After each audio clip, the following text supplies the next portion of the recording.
આજનો જે ટોપિક ભણવાનો છે હવે એ છે ડિસ્ટન્સ રિલે. આપણે લાસ્ટ લેક્ચરમાં ડાયરેક્શનલ ઓવર કરંટ રિલે અને ડાયરેક્શનલ પાવર રિલે જોયા હતા. એ બે વચ્ચેના ડિફરન્સને બી જોયો. હવે જે ભણી રહ્યા છે ડિસ્ટન્સ રિલે છે. આ ડિસ્ટન્સ રિલે જે છે એ high voltage, extra high voltage ની જે ટ્રાન્સમિશન લાઇન નેટવર્ક જે છે અને સબ ટ્રાન્સમિશન લાઇન નેટવર્ક કે જે 11 કિલોવોલ્ટ સુધી લાવવા માટેનું જે નેટવર્ક છે ને, જે 66/11 અથવા તો 33/11 ના જે આપણા સબસ્ટેશન હોય છે, તો 11 કિલોવોલ્ટ કરતા ઉપરનું જે લેવલ છે એ બધા તમારા ટ્રાન્સમિશન લાઇનના લેવલ છે.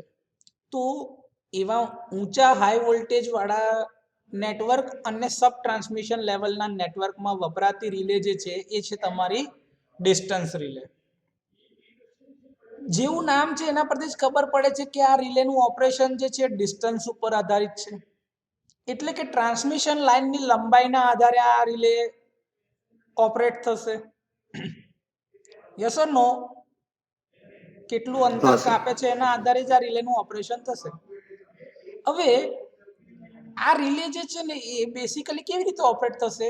તો કે ધારો કે લાઇનમાં રિલે તમે લગાડી છે ટ્રાન્સમિશન લાઇનમાં, તો એ ટ્રાન્સમિશન લાઇનની લંબાઈના આધારે એનો કંઈક નાનો રેઝિસ્ટન્સ હશે અને કંઈક રિએક્ટન્સ હશે.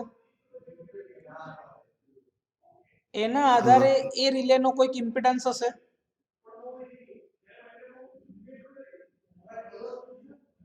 હા સર. તો એ ઇમ્પિડન્સ જેમ જેમ લંબાઈ વધશે એમ એમ વધે કે ના વધે? વધશે. એક્ઝેક્ટલી વધે. તો જેમ જેમ લાઇનની લંબાઈ વધતી જશે એમ એમ એનો ઇમ્પિડન્સ વધતો જશે.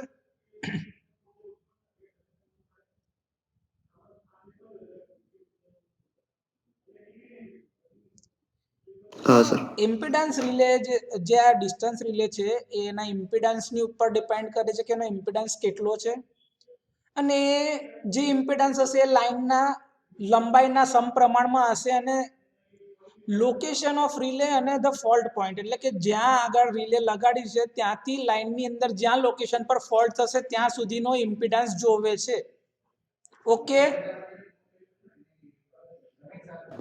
હા સર. હા.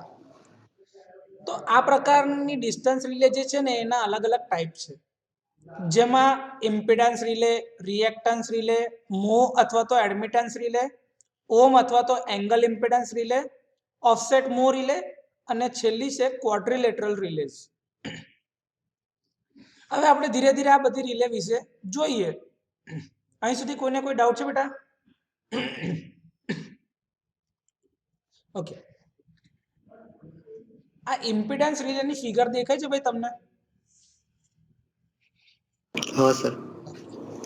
આ ઇમ્પિડન્સ રિલે જે છે ને એ રિલેનું ઇમ્પિડન્સ મેજર કરે છે. ક્યાંથી ક્યાં સુધી? તો કે આ રિલેઇંગ પોઈન્ટ થી લઈને છેક આખી ટ્રાન્સમિશન લાઇન જે છે ત્યાં સુધી. નોર્મલ કન્ડિશનમાં અહીં સુધીનો ઇમ્પિડન્સ મેજર કરે છે, અહીંથી લઈને અહીં સુધી. હા. હવે ધારો કે ફોલ્ટ થયો અહીંયા આગળ, તો કરંટ અહીંયાથી અહીંયા નીચે ફોલ્ટમાં જશે, આગળ જશે ખરો? કેમ કે કરંટની ટેન્ડન્સી શું હોય? હંમેશા લો ઇમ્પિડન્સ પાથ ફોલો કરે. તો અહીંયા આગળ એ ધારો કે લાઇન ટુ ગ્રાઉન્ડ ફોલ્ટ થયો, શોર્ટ સર્કિટ થઈ ગયું, તો ઇમ્પિડન્સ 0 હશે શોર્ટ સર્કિટ એટલે. તો બધો કરંટ ક્યાં જશે? ફોલ્ટમાં જશે. હા. તો આ પાથમાં કોઈ કરંટ જાય નહીં. તો ફોલ્ટ ઇમ્પિડન્સની જે વેલ્યુ હશે એ તમારા એકચ્યુઅલ ઇમ્પિડન્સ કરતા કેવી હશે?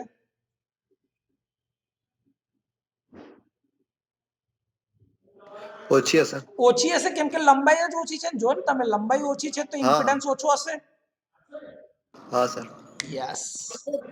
એટલે આ રિલેમાં કેવું હશે ખબર છે કે ઇમ્પિડન્સની વેલ્યુ સેટ વેલ્યુ કરતા ઓછી હોય ને તો રિલે ટ્રિપ સિગ્નલ આપે. જો if the impedance become less than the set impedance, it gives tripping signal. અત્યાર સુધી જે આપણે ઓવર કરંટ રિલેમાં જોયું તો ભાઈ કરંટનું મેગ્નિટ્યુડ વધે તો રિલે ઓપરેટ થતી હતી. હવે આ ઇમ્પિડન્સ રિલેમાં શું છે? ઇમ્પિડન્સની વેલ્યુ સેટ કરતા ઓછી છે તો રિલે ટ્રિપ સિગ્નલ જનરેટ કરે છે. ખબર પડે છે આ વસ્તુ? हाँ सर हाँ ઓકે, હવે રિલે છે ને ઇમ્પિડન્સ માપે છે, તો ઇમ્પિડન્સ માપવા માટે ને બે ક્વોન્ટિટી જોઈશે, વોલ્ટેજ અને કરંટ.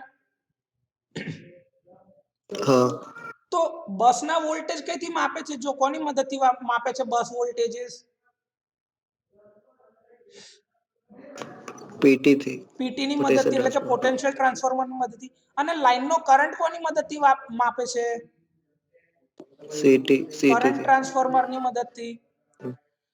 આ રિલેના ઓપરેશન માટે તમારે ઇમ્પિડન્સ જોઈએ, એટલે કે ભાઈ પીટી નું જે આઉટપુટ આવતું હશે અને સીટી નું જે આઉટપુટ આવતું હશે, બંનેનો રેશિયો કાઢીને તમે ઇમ્પિડન્સની સેટ વેલ્યુ નક્કી કરશો. हाँ તો જ તમને આ ઝેડ સેટ મળશે ને, કે આખી ટ્રાન્સમિશન લાઈનની હા, સર. અંદર કેટલો ઇમ્પિડન્સ હશે. યસ ઓર નો? हाँ सर આ ફિગરમાં કોઈ ડાઉટ અત્યાર સુધી જે સમજ્યા એમાં?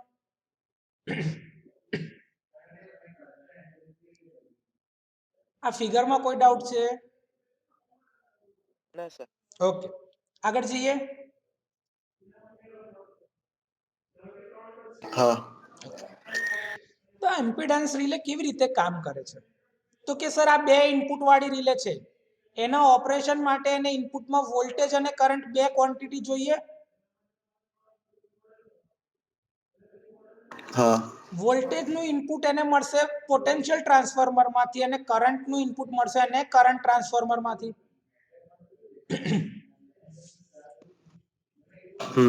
અને એ બંનેનો રેશિયો તમે કાઢો, એટલે કે વોલ્ટેજ અને કરંટનો રેશિયો લઈએ તો તમને ઇમ્પિડન્સ મળે કે ના મળે? से હવે આની અંદર જે કરંટ જે ક્વોન્ટિટી છે ને, જે સીટી માંથી જે ઇનપુટ મળે છે કરંટ, કેમ કે ફોલ્ટ થાય છે અહીંયા લાઈન ટુ ગ્રાઉન્ડ, ત્યારે કરંટનું મેગ્નિટ્યુડ બહુ જ વધારે છે. हाँ તો સીટી ના લીધે કરંટ નું જે ઇનપુટ આવશે, જેના લીધે કયું ટોર્ક પ્રોડ્યુસ થશે? પોઝિટિવ ટાઈપનું ટોર્ક, हाँ એટલે કે ઓપરેટિંગ ટોર્ક. हाँ તો રિસ્ટ્રેનિંગ ટોર્ક કઈ ક્વોન્ટિટી થી પ્રોડ્યુસ થશે? पीटी थी એટલે કે વોલ્ટેજ થી. हाँ એટલે वोल्टेज એટલે વોલ્ટેજ તમારું રિસ્ટ્રેનિંગ ટોર્ક આપશે અને કરંટ તમારું ઓપરેટિંગ ટોર્ક આપે છે. हाँ મતલબ કે કરંટ ના લીધે જો પોઝિટિવ ટોર્ક લાગતું હશે, તો વોલ્ટેજ ના લીધે કયા ટાઈપનું ટોર્ક લાગતું હશે?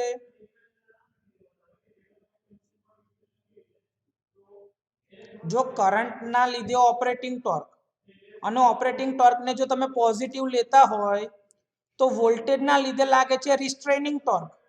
તો રિસ્ટ્રેનિંગ ટોર્ક એટલે કયા ટાઈપનું torque? Negative. Yes or no? Yes sir બરાબર. જ્યારે લાઈન તમારી નોર્મલ હેલ્ધી કન્ડિશનમાં છે, એટલે કે લાઈન પર કોઈ પણ ટાઈપનો ફોલ્ટ થયો નથી, તો એ કેસમાં ઇમ્પિડન્સની વેલ્યુ હંમેશા વધારે હશે સેટ વેલ્યુ કરતા. જોઈ લો. यस सर હા, તો એ કેસમાં રિલે ઓપરેટ થશે નહીં. બરાબર. હવે જો ઇમ્પિડન્સ તમને વધારે મળે છે, એનો મતલબ કે કરંટ ઓછો મળે છે.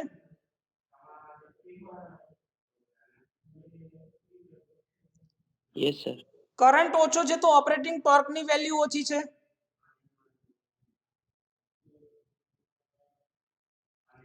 અને यस सर અને ઓપરેટિંગ ટોર્ક જો ઓછું થાય તો રિલેનો ઓપરેટ થવા દેશે નહીં. બરોબર છે. यस હવે જ્યારે લાઈનમાં ફોલ્ટ થાય છે, ત્યારે એનો ઇમ્પિડન્સ ઓછો થઈ જાય છે. ઇમ્પિડન્સ ઓછો મતલબ કે ફોલ્ટ કરંટ વધારે. यस सर ફોલ્ટ કરંટ વધારે તો ઓપરેટિંગ ટોર્ક વધારે. यस અને એના લીધે જ રિલે તમારું ટ્રિપ સિગ્નલ આપે છે. કોઈ ડાઉટ બેટા એમાં?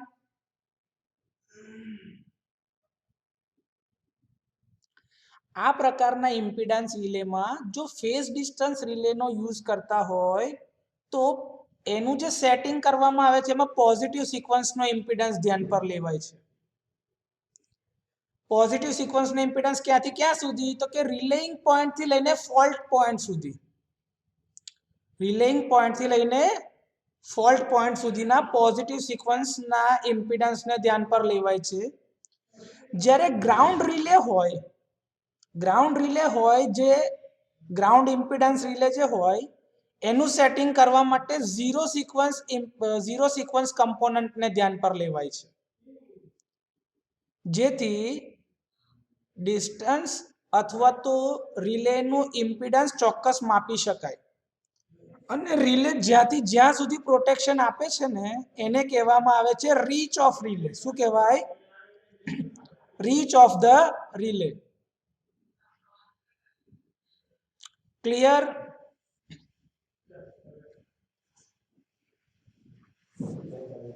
Yes, sir. Okay, yes sir. હા, આગળ જઈએ. Yes, sir. हाँ. જે આગળ બી તમને મેં સમજાવી હતી કે ભાઈ બેલેન્સ બીમ ટાઈપ રિલે તમે જોયું તો induction disc type, induction cup type, એ બધા પ્રકારની રિલે માનો જ એક પાર્ટ છે. આ છે બેલેન્સ બીમ ટાઈપ રિલે. हाँ sir. Electromagnetic type impedance relay આપણે ભણી જ ગયેલા છે ભાઈ. બેલેન્સ બીમ ટાઈપ રિલે આ તમારી ઓપરેટિંગ કોઇલ છે, આ તમારી રિસ્ટ્રેનિંગ કોઇલ છે. ઓપરેટિંગ કોઇલને ઇનપુટ ક્યાંથી મળે છે? કરંટ ટ્રાન્સફોર્મરમાંથી, જે આપણે આગળ વાત કરીએ જ. અને રિસ્ટ્રેનિંગ કોઇલનું ઇનપુટ ક્યાંથી છે? તો કે ભાઈ વોલ્ટેજ એઝ અ ક્વોન્ટિટી એટલે કે પોટેન્શિયલ ટ્રાન્સફોર્મરમાંથી આવે છે. આ સ્પ્રિંગ જે છે નોર્મલ કન્ડિશનમાં બીમને બેલેન્સ કન્ડિશનમાં રાખે છે. આ એક હિંજ છે અથવા તો સપોર્ટ કે જેના ઉપર તમે બીમને બેલેન્સ કરી રાખ્યો તો પીવોટ કરી રાખ્યું છે, જેથી કોઈ બી એક બાજુ નમશે. બરોબર? અને બરોબર છે. हाँ sir. Operating Yes, sir. Torque ની બાજુમાં જ અહીંયા તમે જો તમારા કયા કોન્ટેક્ટ રાખેલા છે? મૂવિંગ કોન્ટેક્ટ અને ફિક્સ કોન્ટેક્ટ. એટલે કે જેવું બીમ આ બાજુની સાઈડ ઉપર આ તમારું નમે એટલે આ મૂવિંગ કોન્ટેક્ટ તમારા ફિક્સ કોન્ટેક્ટ સાથે ક્લોઝ થાય અને રિલે કયું સિગ્નલ આપશે? Trip signal.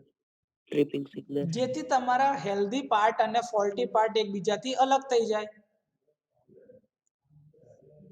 આ રિસ્ટ્રેનિંગ કોઇલના લીધે જે ટોર્ક લાગે છે એ ઓપરેટિંગ કોઇલના ટોર્ક કરતા એક્ઝેક્ટ ઓપોઝિટ ડિરેક્શનમાં લાગે. એટલે કે બીમને નમવા નહીં દે, એ બીમને બેલેન્સ કન્ડિશનમાં રાખશે. બરોબર છે?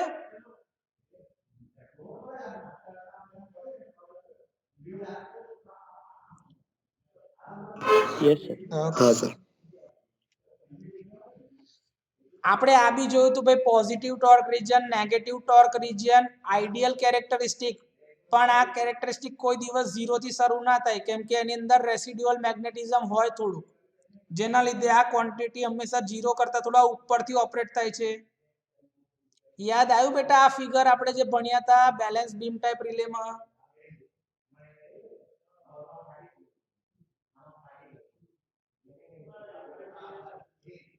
નોર્મલ ઓપરેટિંગ કન્ડિશન વખતે તમારા કરંટનું મેગ્નિટ્યુડ ઓછું છે, એટલે કે રિસ્ટ્રેનિંગ ટોર્ક તમને વધારે મળે છે, રિલે ઓપરેટ થતી નથી. તો તમારું એ ટાઈમે જે વેલ્યુ ઓફ વોલ્ટેજ વધારે છે as compare to value of current, જેના લીધે તમારું ઇમ્પિડન્સની વેલ્યુ જે છે સેટ વેલ્યુ કરતા નીચે રહે છે. એટલે કે જે તમારું ટોર્ક મળે છે કયા રિજિયનમાં મળે છે? તો કે નેગેટિવ ટોર્ક રિજિયનમાં. તો એ હંમેશા સેટ વેલ્યુ કરતા ઓછું છે, એટલે રિલે ઓપરેટ થતી નથી. જ્યારે નોર્મલ કન્ડિશન કરતા ફોલ્ટી કન્ડિશન બાજુ જોઈએ તો ફોલ્ટી કન્ડિશન વખતે તમારા કરંટનું મેગ્નિટ્યુડ વધારે છે અને વોલ્ટેજનું મેગ્નિટ્યુડ ઓછું છે. તો ફોલ્ટ કરંટ જો વધારે છે તો તમારું ઓપરેટિંગ ટોર્ક વધારે છે. ઓપરેટિંગ ટોર્ક જો વધારે છે તો રિલેમાં જે ટોર્ક પ્રોડ્યુસ થશે પોઝિટિવ ટોર્ક રિજિયનમાં હશે અને રિલે ટ્રિપ સિગ્નલ પ્રોડ્યુસ કરશે. આ ટ્રિપ સિગ્નલ રિલે કોને આપે છે? સર્કિટ બ્રેકરને. જેથી સર્કિટ બ્રેકરની ટ્રીપ કોઇલ એનર્જાઇઝ થશે અને સર્કિટ બ્રેકર ઓપન થઈને ફોલ્ટી અને હેલ્ધી પાર્ટને જુદા પાડે છે. કોઈ ડાઉટ બેટા આમાં? No sir. ઓકે. આપણે જે આ ટોર્ક જોયું હતું એની અંદર આ એક ઇક્વેશન હતું કે k1 of i square minus k2 of v square, અને તે ટાઈમે આપણે આ k3 ને પિક્ચરમાં નતો લીધો. પણ આ k3 શું છે તો કે ભાઈ રિસ્ટ્રેનિંગ ટોર્ક, જે આ તમારી કંટ્રોલ સ્પ્રિંગ લગાડી છે ને, આ કંટ્રોલ સ્પ્રિંગના આધારે બી જે ટોર્ક પ્રોડ્યુસ થાય છે એ તમારું રિસ્ટ્રેનિંગ ટોર્ક છે, જે અહીંયા આગળ લગાડેલું છે. તો k1 i સ્ક્વેર એટલે તમારું ઓપરેટિંગ ટોર્ક. આ તમારું રિસ્ટ્રેનિંગ ટોર્ક વોલ્ટેજ ના લીધે, અને આ તમારું રિસ્ટ્રેનિંગ ટોર્ક કંટ્રોલ સ્પ્રિંગ જે લગાડી છે એના લીધે ઓપરેટ થાય છે. હવે શું હશે કે ભાઈ આ k3 ની વેલ્યુ જે છે એ આ રિસ્ટ્રેનિંગ ટોર્ક અને ઓપરેટિંગ ટોર્કની સાપેક્ષે નેગ્લિજિબલ છે. એટલે તમે એને શું કરો છો? નિગ્લેક્ટ કરો છો. એટલે તમારું બેસિક ઇક્વેશન શું બને છે કે torque is equals two k1 of i square minus k2 of v square. જ્યારે બેલેન્સ કન્ડિશનમાં હશે એક્ઝેક્ટ આ સેટ વેલ્યુ પર, ત્યારે બંને ટોર્ક એકબીજાના સમાન મૂલ્યના હશે. zf ઇક્વલ્સ ટુ z હશે ત્યારે ઝીરો ટોર્ક કન્ડિશન, નેગેટિવ બી નહીં ને પોઝિટિવ બી નહીં. તો એ જસ્ટ ઓપરેટિંગ કન્ડિશન હશે ત્યારે બંને ટોર્ક એકબીજાના સમાન મૂલ્યના હશે. તમારે શું જોઈએ છે કે એનો ઇમ્પિડન્સ કેટલો છે એ જોવો છે. તો ઇમ્પિડન્સ એટલે વોલ્ટેજ બાય કરંટનો રેશિયો થાય. તો સિમ્પલ ફેકોલોજી છે. જો આ k2 ને આના ડિનોમિનેટરમાં લઈ જાઓ અને આ કરંટનો સ્ક્વેર જે હતો એ આના ડિનોમિનેટરમાં આવશે, તો શું મળશે? v upon i whole square equals to k1 upon k2. પણ સર આપણે સ્ક્વેર વાળી વેલ્યુ નહીં જોતી, આપણે નોર્મલ જોઈએ છે. તો v upon i equals to z is equals to under root of k1 by k2. અને આ k1 અને k2 બંને તો કોન્સ્ટન્ટ વેલ્યુ છે, અચળાંક છે કંઈક. તો જે ઇમ્પિડન્સની વેલ્યુ હશે z એ કોન્સ્ટન્ટ મળે કે નહીં? हाँ. તો આ જે વેલ્યુ કોન્સ્ટન્ટ મળી ને, આ તમારી સેટ વેલ્યુ છે. કઈ વેલ્યુ છે? Set value. સેટ વેલ્યુ છે. તમને આગળ બી કીધું કે ભાઈ આ કેરેક્ટરિસ્ટિક નો જે ગ્રાફ મળવો જોઈએ હંમેશા લિનિયર મળવો જોઈએ, જે 0 થી સ્ટાર્ટ થવો જોઈએ. પણ શરૂઆતમાં એની અંદર કંઈક રેસિડ્યુઅલ મેગ્નેટિઝમ હોય છે, જેના લીધે આ રિલે કોઈ પણ વખતે 0 પરથી એની પ્રેક્ટિકલ કેરેક્ટરિસ્ટિક સ્ટાર્ટ થતી નથી. અને એવી જ રીતે આગળ જતા જતા બહુ લાંબા સમય પછીથી તમે જો આ ગ્રાફ છે ને એ ફ્લેટ થતો જાય છે. જો એટલે કે સેચ્યુરેશન રિજનમાં જતો જાય છે. કયા રિજનમાં જાય છે? Saturation reason. સેચ્યુરેશન રિજનમાં જાય એટલે કે વોલ્ટેજ અને કરંટની જે લિનિયર રિલેશનશિપ હતી એ ફોલો થતી નથી. બરોબર? આ સેટ વેલ્યુ ઓફ ઇમ્પિડન્સ કરતા જે કઈ બી વેલ્યુ ઇમ્પિડન્સની વધારે મળે એ બધા રિજનને આપણે કહીએ છીએ પોઝિટિવ ટોર્ક રિજન, જેમાં રિલે હંમેશા ઓપરેટ થાય જ છે. આ સેટ વેલ્યુ ઓફ ઇમ્પિડન્સ કરતા નીચેની વેલ્યુ જે બી હશે એ બધાને આપણે કહીએ છીએ નેગેટિવ ટોર્ક રિજન, જેમાં રિલે ઓપરેટ થતી નથી. આ તમારી નોર્મલ ઓપરેટિંગ કન્ડિશન છે અને આ તમારી ફોલ્ટી કન્ડિશન છે. Yes or no? Yes sir. કોઈ ડાઉટ બેટા અહીં સુધી?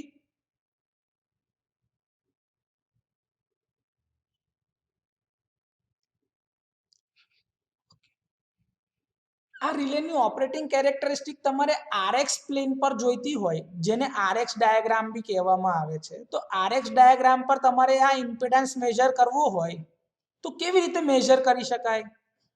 તો જો આ ઇમ્પિડન્સ રિલેની જે કેરેક્ટરિસ્ટિક છે આરએક્સ ડાયાગ્રામમાં, એ અહીંયા આગળ મેં એક બતાવી છે. જો દેખાય છે, આ h of z into l લખેલું છે અને લખ્યું છે લાઈન. હા हाँ सर. ઓકે. આ કેવી રીતે મને મળશે? તો કે લાઈનનો ઇમ્પિડન્સ એટલે સર આપણે હમણાં શું કીધું કે ભાઈ વોલ્ટેજ અને કરંટનો ગુણોત્તર લઈશું, મતલબ રેશિયો ઓફ વોલ્ટેજ અને કરંટથી જે વેલ્યુ મળે એ તમારો ઇમ્પિડન્સ કહેવાય. यस તો તમે એક લાઈન માટે એક વેલ્યુ તમે ડિફાઇન કરી લીધી કે આટલી વેલ્યુ હશે જ. હવે એ વેલ્યુ હંમેશા અચળ રહેશે. ઇમ્પિડન્સ ઝેડ કોન્સ્ટન્ટ જો, તો જે બી લાઈન તમે કન્સિડર કરી હશે એનો ઇમ્પિડન્સની વેલ્યુ બદલાશે નહીં. બરોબર. હવે એના ઇમ્પિડન્સની વેલ્યુ ના બદલાય તો હું એટલી રેડિયસનું માપ લઈને એક સર્કલ ડ્રો કરું આરએક્સ ડાયાગ્રામ પર.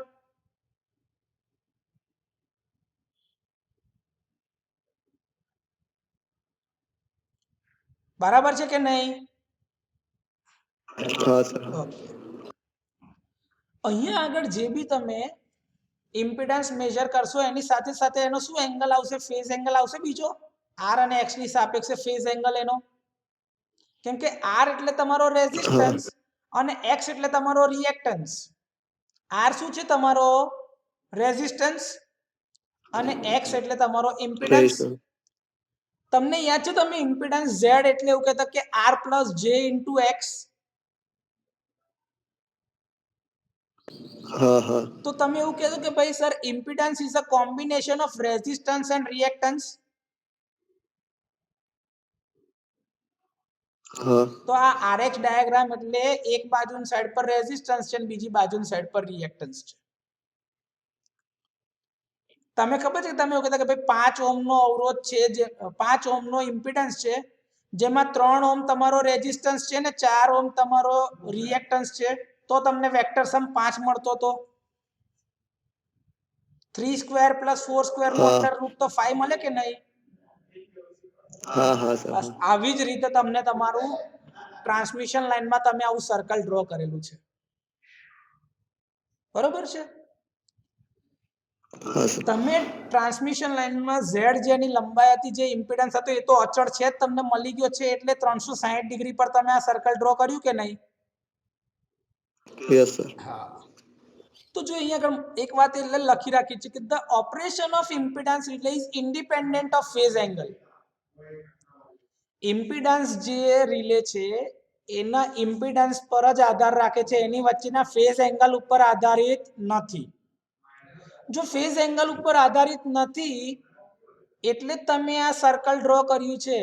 નહીં તો તમારે કોઈ એંગલ બતાવવો પડે કે ભાઈ 50 ડિગ્રી પર કે 55 ડિગ્રી પર કે 60 ડિગ્રી પર જ ઓપરેશન થશે. એવું થાય છે આમાં? અહીંયા કોઈ એંગલ આવે છે ના ખરો? સર. ઝેડ ની વેલ્યુ અચળ જ આવે છે ના ને, સર. કોન્સ્ટન્ટ? કોઈ ફેઝ એંગલ છે એમાં? हाँ सर कॉन्स्टेंट ना ના, ફેઝ એંગલ નથી તો ઇમ્પિડન્સ રિલેની characteristic is independent of phase angle, અને એટલે જ તમે એને અહીંયા આગળ આ કેરેક્ટરિસ્ટિકમાં સર્કલ ડ્રો કરેલું છે. Yes or no? Yes sir અને રિલેની શરૂઆત ઓફ ઓપરેશન, જે આ તમારી સ્ટાર્ટિંગ કેરેક્ટરિસ્ટિક હતી ને, જે અહીંયા 0 0 થી ચાલુ થાય છે, એ તમારું ઓરિજિન થી ચાલુ થશે.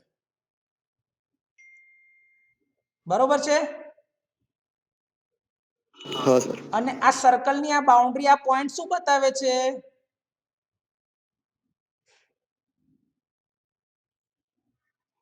Set value of impedance. કઈ value? Impedance value set value. તમે જે સેટ કરો છો એ વેલ્યુ. હવે આ લોઅર વેલ્યુ જે હશે ને આ સર્કલની અંદર, એ બધી કિંમતો માટે રિલે ઓપરેટ થશે, કેમ કે સેટ વેલ્યુ કરતા ઓછી છે ને કિંમતો. हाँ જો ઇમ્પિડન્સ રિલેના કેસમાં આપણે આગળ બી કીધું છે, જો impedance become less than the set impedance, it gives tripping signal. બરાબર છે કે નહીં? यस सर હા. તો हाँ આ सर हाँ સર્કલની અંદર જેટલી બી કિંમતો આવતી હશે ને બધા માટે રિલે ઓપરેટ થશે, અને સર્કલની બહાર જેટલી બી કિંમતો હશે રિલે ઓપરેટ नहीं था નહીં થાય. Very good. ઓકે. આ રિલેનું ઓપરેશન જો તમે ડાયરેક્શનલ યુનિટ અંદર લગાડો તો કઈ દિશામાં એનો ઓપરેટ થવાનું છે ને એના આધારે આવી એક ડિરેક્શનનું બી ફીચર આવશે, જેના લીધે એના ઓપરેટિંગ રેન્જ જે પહેલા 360 ડિગ્રી હતી એ હવે 360 ડિગ્રી કરતા ઓછી થઈ ગઈ, 180 ડિગ્રી જ. ચલો, તો આ રિજિયનમાં हाँ રિલેનો ઓપરેટ हाँ हाँ થવાનું છે, આ રિજિયનમાં રિલેનો ઓપરેટ થવાનું નથી. પણ એ કે ક્યારે ખબર પડે? જો हाँ તમે सर એની સાથે ડાયરેક્શનલ યુનિટ મૂકો તો. બરોબર છે. ડાયરેક્શનલ યુનિટ તમે મૂકો સર. છો તો તમે ફેઝ એંગલ ને પિક્ચરમાં લાવો છો, બરાબર છે કે નહીં? ડાયરેક્શનલ યુનિટ હશે તો ડાયરેક્શનલ Yes, યુનિટ sir. ને બી વોલ્ટેજ અને કરંટ તમે આપશો એટલે એના આધારે એક ફેઝ એંગલ બનશે કે નહીં? હા સર. એ ફેઝ એંગલના લીધે જ તમે રિલેના ઓપરેશનને વધારે સ્મૂથ કરી શકો છો. બાકી નહીં તો નોર્મલ ઇમ્પિડન્સ રિલે 360 ડિગ્રીમાં આખામાં ઓપરેટ થશે ભાઈ, પણ જો એમાં ડાયરેક્શનલ ફીચર તમે એડ કરશો તો એ કોઈ બી એક જ દિશામાં ઓપરેટ થશે, બીજી દિશામાં ઓપરેટ થશે નહીં. ક્લિયર? નહીં. તો એ Yes, કેસમાં sir. આ જે અંદરનું રીજન છે ને, આટલું આખું અંદરનું રીજન, એને કહેવાય છે પોઝિટિવ ટોર્ક રીજન. કયું? પોઝિટિવ ટોર્ક અને રીજન. રિલેના સર્કલની બહારનું જે રીજન છે એને કયું રીજન કહેવાય? Negative torque negative. રીજન. કયું? Negative torque region. હા. ક્લિયર બેટા? અહીં સુધી કોઈ ડાઉટ?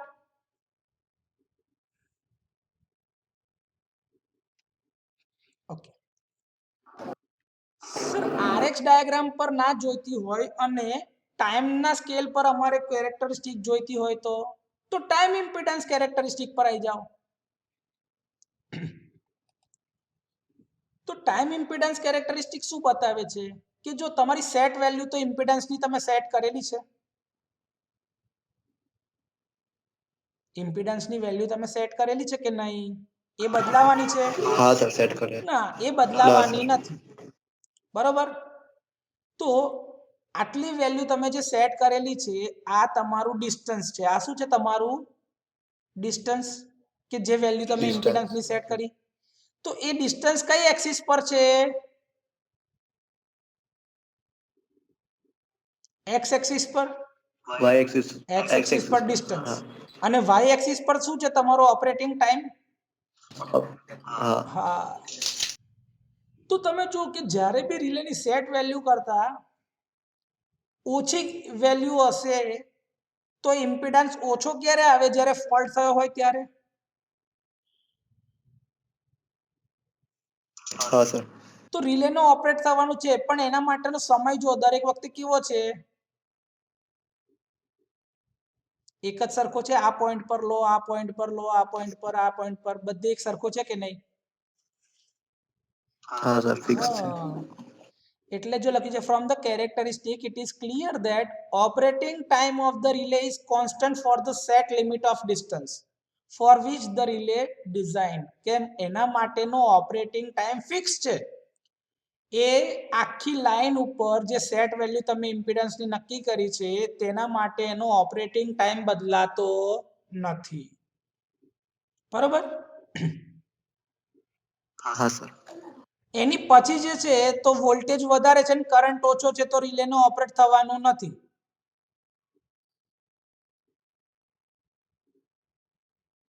બરાબર ને? વોલ્ટેજ વધારે હોય ને કરંટ Yes, ઓછો sir. હોય, મતલબ કે રિસ્ટ્રેનિંગ ટોર્ક વધારે છે, ઓપરેટિંગ ટોર્ક ઓછું છે, મતલબ કે નેગેટિવ ટોર્ક વધારે છે, પોઝિટિવ ટોર્ક ઓછું છે.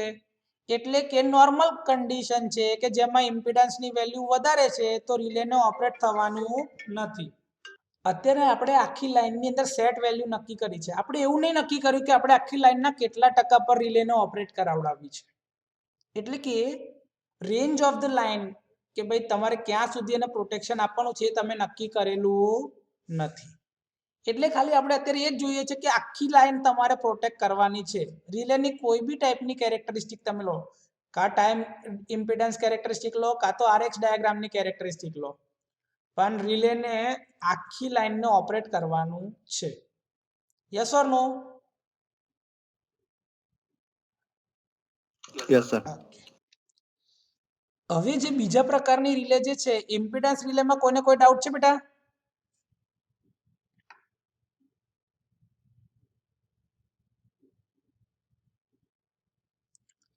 જો ઇમ્પિડન્સ રિલેમાં ડાઉટ ના હોય તો આગળની રિલે છે રિએક્ટન્સ ટાઈપ રિલે. કઈ રિલે છે? Reactance type relay.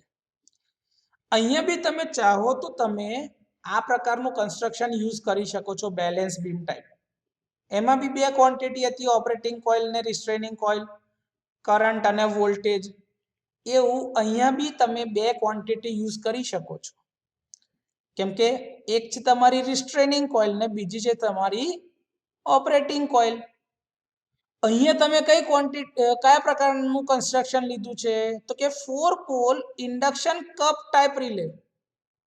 કયા ટાઈપની રિલે લીધી છે?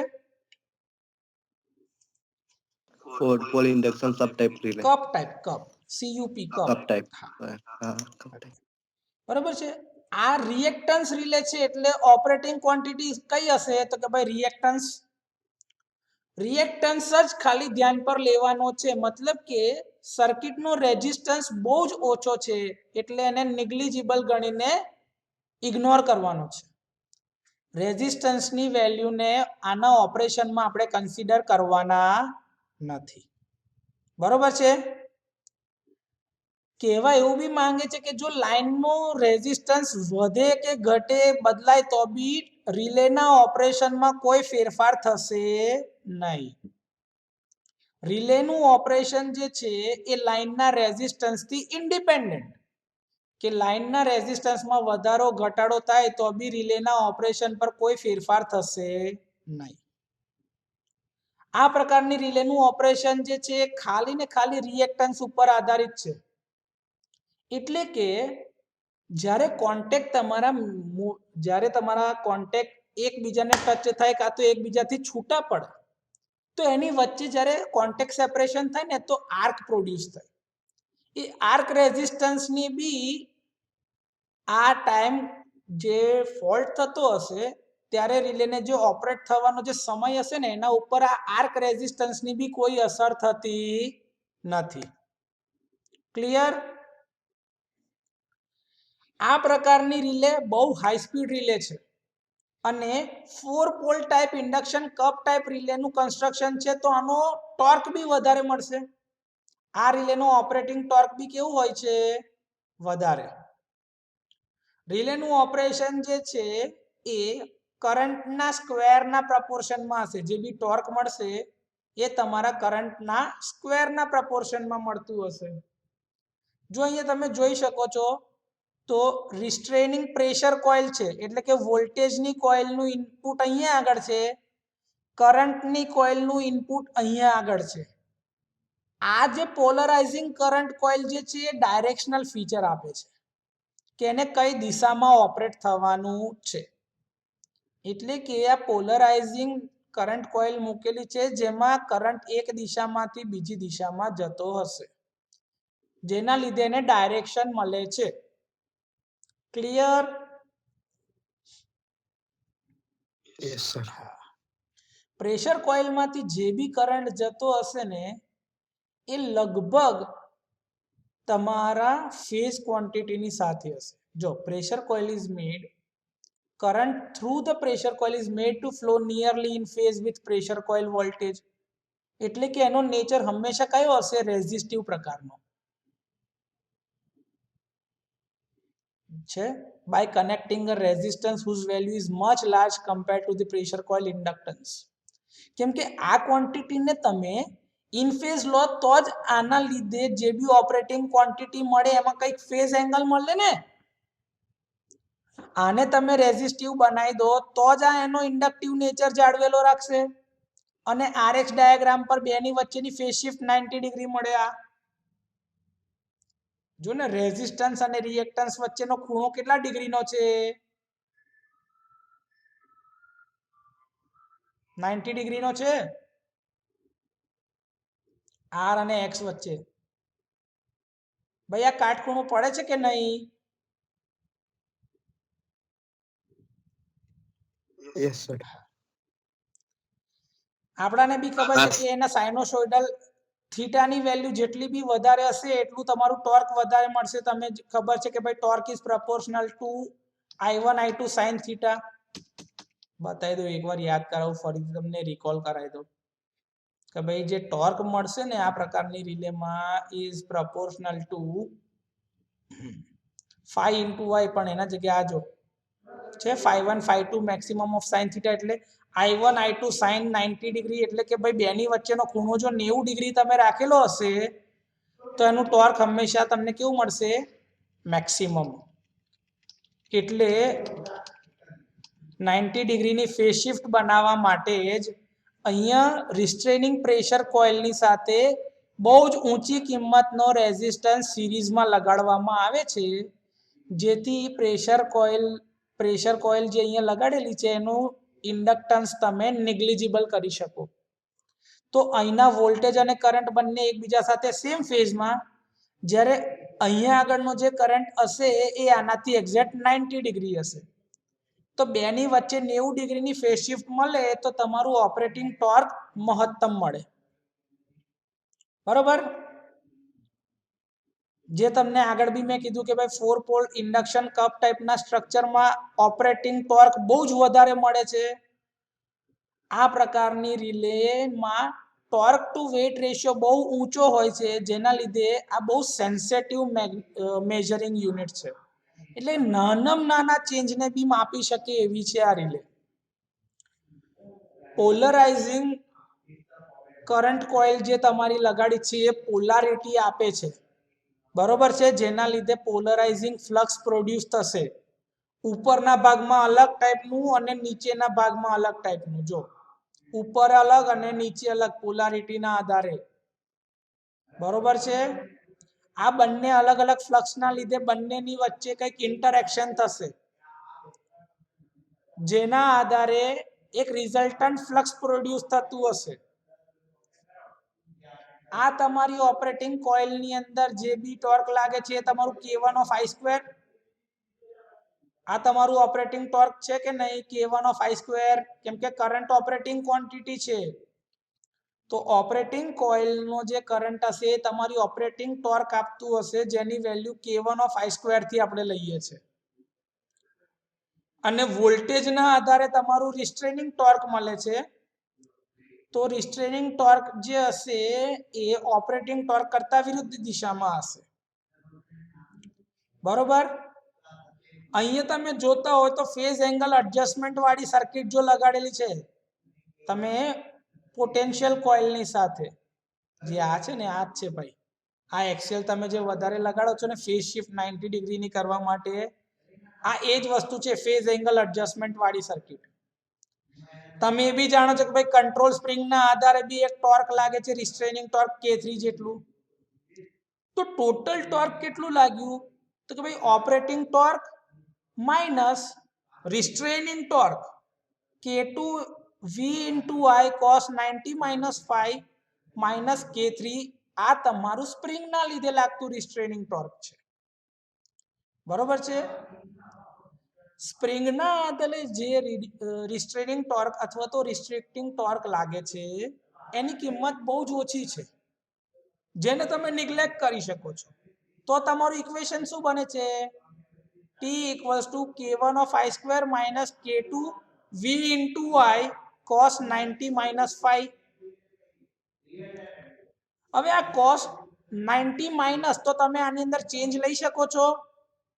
પેલા ક્વોડ્રન્ટ ફર્સ્ટ ક્વોડ્રન્ટની અંદર ચેન્જ લેવાનો ને તો cos શું બની જશે? sin 5.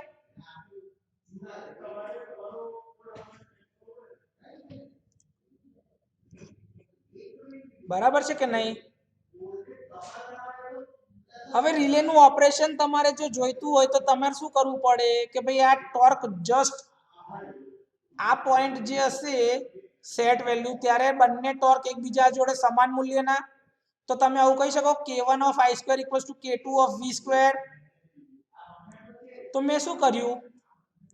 Simple, K1 I² is equals to K2 V into I sin 5. અહીંયા બી કરંટ છે ને અહીંયા સ્ક્વેર છે, તો એક I અને I ઉડી જશે. તો શું મળશે? K1 of I is equals to K2 V sin 5. આ તમારું રિસ્ટ્રેનિંગ ટોર્ક છે, આ તમારું ઓપરેટિંગ ટોર્ક છે. જો ઓપરેટિંગ ટોર્ક તમારું વધારે હશે રિસ્ટ્રેનિંગ ટોર્ક કરતા તો જ રિલે ઓપરેટ થશે.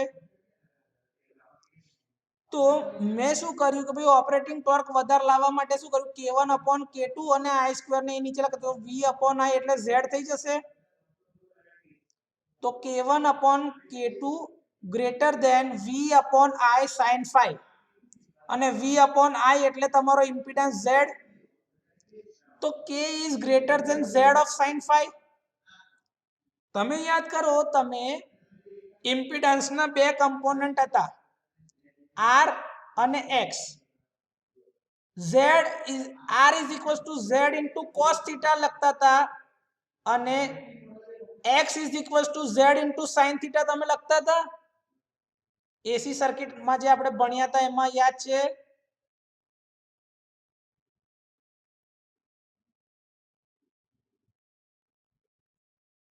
ભાઈ કોઈને કઈ યાદ છે ખરું એસી સર્કિટ નો આ કમ્પોનન્ટ ફંડામેન્ટલ?